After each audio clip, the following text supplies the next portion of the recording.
If you wake up to pee at night, it's not your bladder. It's something completely different. And once you hear what it actually is, you're going to feel a little relieved and a little angry that nobody told you sooner. How many times did you wake up last night to pee? Once? Twice? More than that? Drop the number in the comments right now before you keep watching.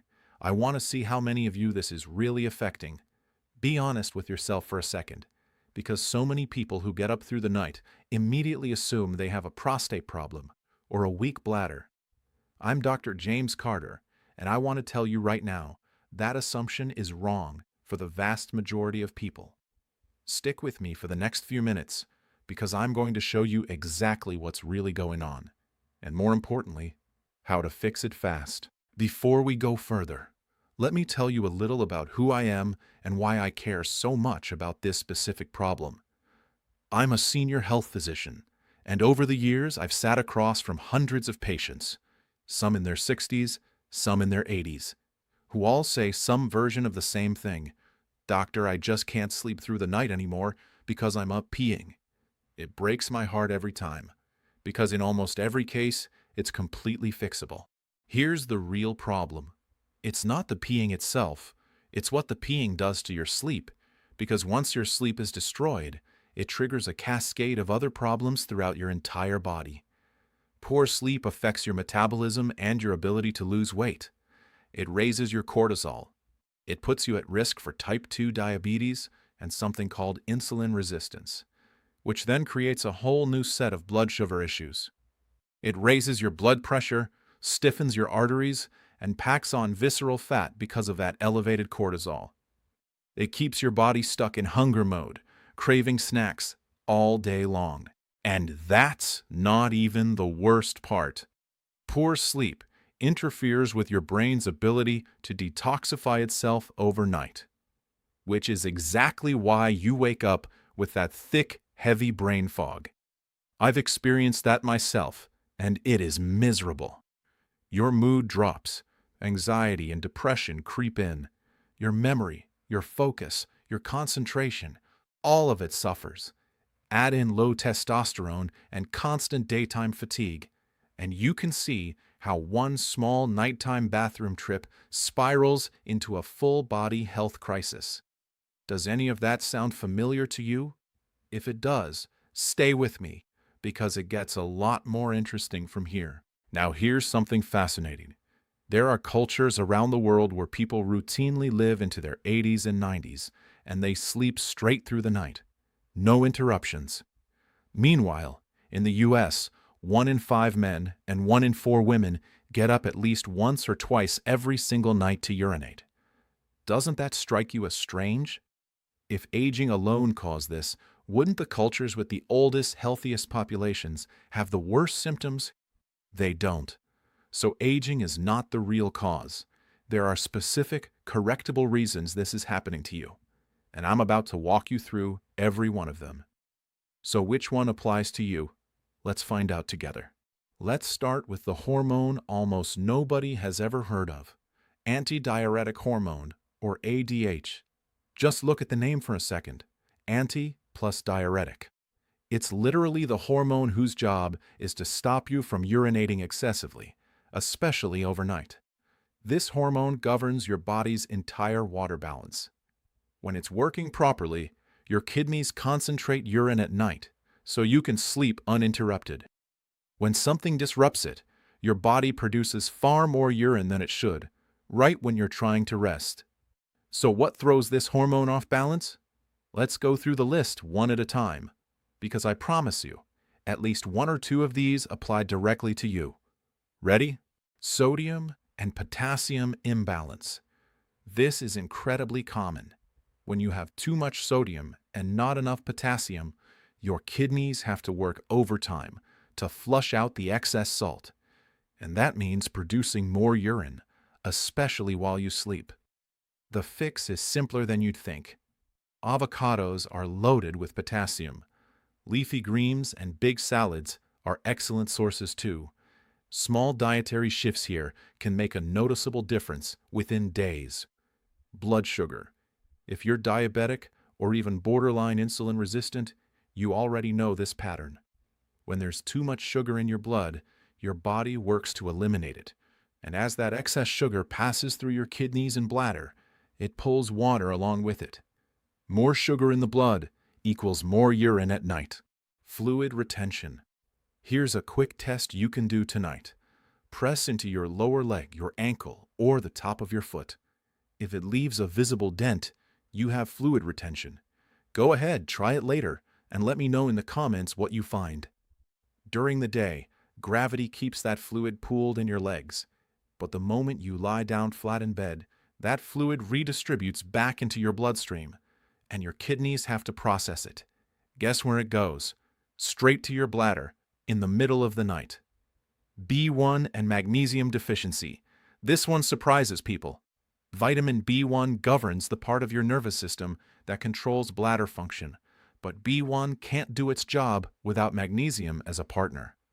If you're waking up desperate to urinate, but only a small amount actually comes out, that's often a neurological signal pointing straight to a B1 and magnesium shortfall. Caffeine. I'm not telling you to quit coffee entirely, but overdoing it, especially later in the day, acts as a direct diuretic. And it's not just coffee. Tea has the same effect. And even chocolate contains enough stimulant compounds to push fluid out of your system. How many cups did you have today? Be honest. Sugar and starch. These are major contributors to insulin resistance. And here's the mechanism. Excess sugar raises glucose in your blood. Your body rushes to clear it with insulin.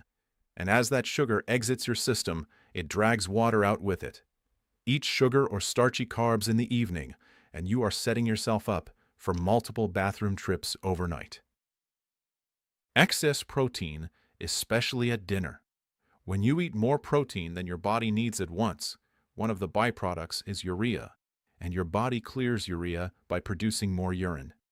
That's why I recommend loading most of your protein earlier in the day, breakfast or lunch, and keeping your dinner protein portion smaller if nighttime urination is a problem for you. And now, the single biggest trigger of all, alcohol. If you want a guaranteed wake-up call at 2 a.m., have a drink before bed. Alcohol suppresses ADH more aggressively than almost anything else on this list. If this is a habit you're struggling to break, I've linked a video below specifically on that. Go watch it after this one. Timing of fluids matters enormously too. The absolute worst time to drink fluids is late at night. Anything within 3 hours of bedtime is a mistake. And here's something interesting. Many people, myself included at one point, aren't thirsty in the morning, but feel much thirstier in the evening. I used to drink a large glass of water right before bed, thinking I was staying hydrated. I later learned that evening thirst isn't dehydration. It's your body's built-in survival mechanism, stockpiling fluid because it knows you won't be drinking again for the next 12 hours. Have you ever noticed that same pattern in yourself?